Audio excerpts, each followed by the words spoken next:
Bank के सामने खड़ी motorcycle की डिक्की से लाखों की रकम पर हाथ साफ करते हुए एक चोर सीसीटीवी में कैद हो गया।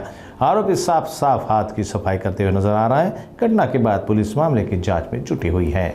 चोपड़ा के विवेकानंद अस्पताल के पास स्थित बैंक के सामने खड़ी मोटरसाइकिल की डिक्की से चोर ने 2.5 लाख रुपए उड़ा लिया। यह चोरी की घटना सीसीटीवी कैमरे में कैद हो गई।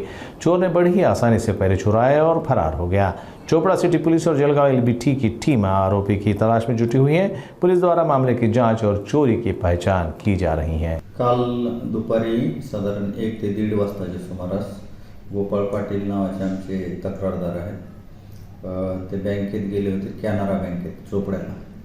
त्यांनी 2.5 लाख रुपये कॅश काढली, कॅश घेतली ताब्यात आणि ते त्यांच्याकडे जी मोटरसायकल होती त्या मोटरसायकलच्या डिक्कीमध्ये ठेवली आणि काहीतरी अजून परत बँकेत आतलं काही चिठ्ठी वगैरे राहिली म्हणून परत गेले। तेवढ्यामध्ये त्याने जी डिक्कीत ठेवलेली कॅश होती ती चोरलेली आहे। सीसीटीव्ही फुटेज प्राप्त झालेलं आहे, त्याच्यामध्ये दिसत आहेत आम्हाला दोन्ही सम मोटरसायकलवर होते। मोटरसायकलचा क्रमांक पण मिळालेला आहे, माणसं कोण आहेत ते पण माहीत पडलेलं आहे। आमची LCBची टीम आणि चोपडा सिटीची टीम त्या आरोपीचा शोध घेत आहे।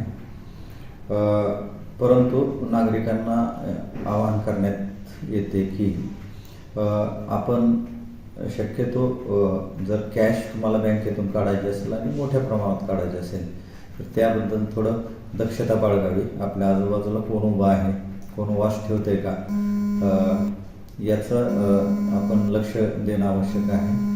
जे वयस्कर लोक आहेत त्यांनी शक्यतो व्यवहार करायला जर ते आवश्यक असतील तर त्यांच्यासोबत घरातलं कोणतरी जोडीदार तरुण मुलं मुली वगैरे सोबत ठेवावे आणि अजिबात बसमधून जाताना किंवा बँकेतून जाता येता निष्काळजीपणा करू नये। आपले दागिने किंवा पैसे हे व्यवस्थित ठेवावे।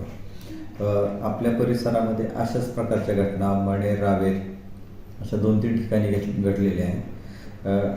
पोलीस तर आरोपीचा शोध करत आहेत, परंतु होऊ नये यासाठी नागरिकांनी दक्ष राहणं आवश्यक आहे।